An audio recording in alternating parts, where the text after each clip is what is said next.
Tony D and Little Joan in the background somewhere, and this is a screenwriter's rant on the best Christmas pageant ever, starring Judy, Greer, and Pete Holmes as a very nice, wholesome couple who's living in a town. I'm not sure the year it takes place. I want to say the 80s, maybe the 90s, and they've got some problems. I think it's based on a book, but they've got some problems because the wife agrees to direct the Christmas pageant, but the worst kids imaginable have joined the church, and now they're insisting on being in the pageant.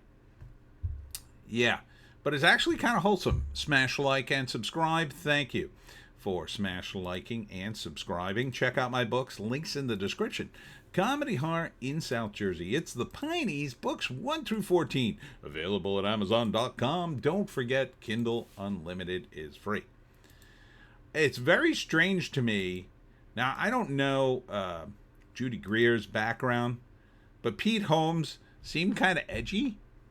So I'm a little shocked to see him in such a wholesome role, because he's his comedy's kind of edgy, but he plays the dad, and he's very sort of straightforward about it, and so does Judy Greer, who's also very funny.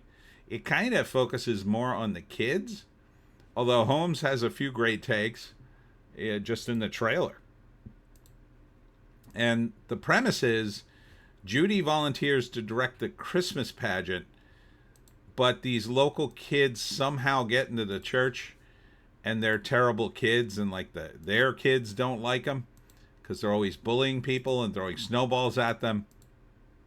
But then the idea is she can't turn them away because they need the church and Jesus even more, even though they're poor, and but like they just kind of bully their way into the major roles in the Christmas pageant play, which does seem odd. It's like, well, sure, maybe you have to let them in and let them into your heart and all that good stuff, but why do you listen to the kids when they just insist on taking all the major roles in the play?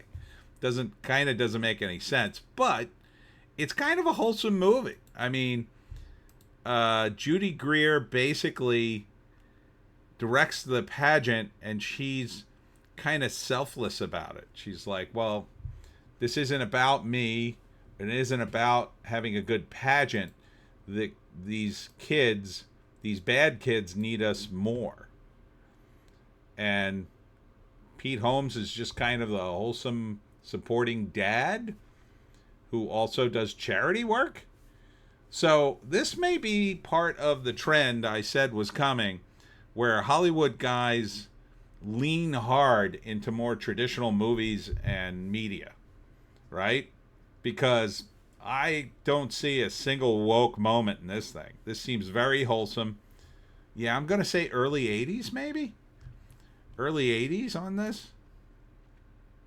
I think it's based on a book.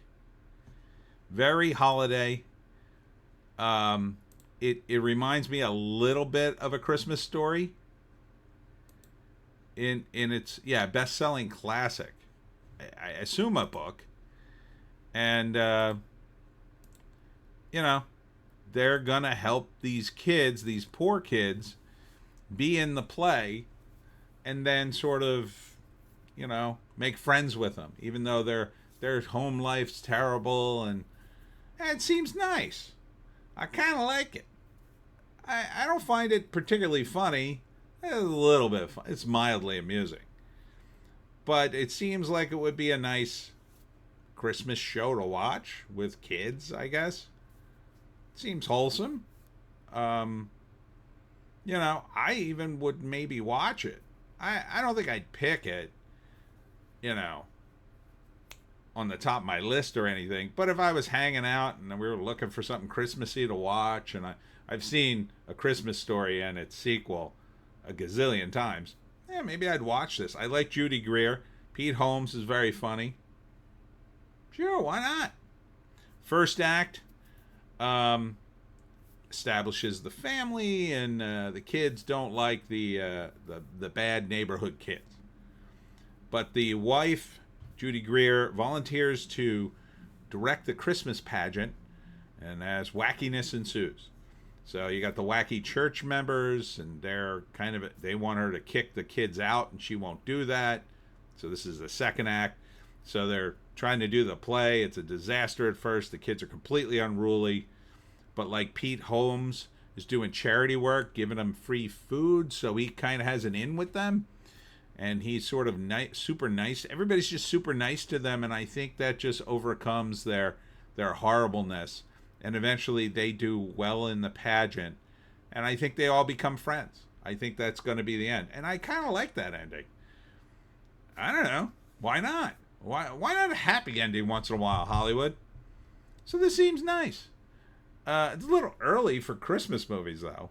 I mean, it is super early for Christmas movies. I don't know when you're going to put this out. I hope you're not putting it out anytime soon. I hope you're holding this back until December. I hope you are. If this thing drops before Thanksgiving, that would be not good. That would be very not good. Let's read the write-up if there is one. There is no write-up. Or maybe it's going direct to video. I don't know. I'm gonna check it out on the IMDb. The best Christmas pageant ever. There it is. Okay. Directed by Dallas Jenkins. Writers Plady Clark, Darren McDaniel, and Ryan Swanson. And wow, Pete Holmes doesn't even get first, second, or third billing. I got to go down into the credits to look for Pete Holmes. Where the hell is he? Oh, there he is. Jeez. Kind of buried him. Laura Graham is the self-narrator. I guess she's like the older version of one of the kids, the sister, maybe. So, yeah, it looks fine. It's called The Best Christmas Pageant Ever. Opens in theaters November 6th, it says on the movie poster. That's a little early, but that's close enough, I guess. Gives you 2 months to run it. It'll still be in theaters at Christmas, is the expectations. And the tagline is Silent Night, Hold On Tight. So that's not bad. I mean, the poster looks funny. So, yeah, maybe I'd see it. Maybe it's like another Christmas story. Anyhow, that's it for me, Tony D, and Little Joan, somewhere in the house. Thanks for tuning in today. Tomorrow, I will be at the Matawan I Heart Horror Ice Cream Monster Truck Jamboree. It's in Matawan, New Jersey. It's from 4 to 9. The link's below. Go to my page with all my appearances, and then it should be the top one. It's going to be fun. It's going to be outside. It looks like the weather's going to be good, but hot, so bring a drink. But there'll be ice cream. To cool you off. Hope to see you there. We'll see you